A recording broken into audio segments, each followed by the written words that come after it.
Taarifa zilizotufikia hivi punde Kasako Media zinaeleza kuwa treni ya mwendokasi ya SGR inayofanya safari yake kati ya Dar es Salaam na Dodoma imepata ajali leo asubuhi katika eneo la Ruvu mkoani Pwani baada ya kuacha njia yake ya kawaida ya reli. Ajali hiyo iliyotokea karibu na stesheni ya Ruvu imeleta taharuki kwa baadhi ya abiria waliokuwa ndani ya treni hiyo, ingawa hakuna majeruhi walioripotiwa hadi sasa. Kwa upande wa mamlaka, msemaji wa shirika la reli Tanzania Fredi Mwanjala amethibitisha kutokea kwa ajali hiyo na kueleza kuwa viongozi na wakuu wa shirika hilo pamoja na katibu mkuu na wizara husika wanaelekea katika tukio hilo kwa ajili ya tathmini ya kina.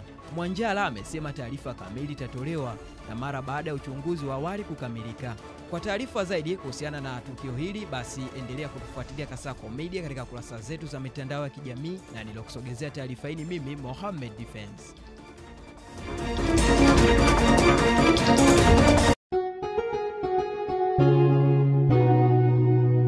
Kasako Media, tunaangazia maisha, tunaandika kesho.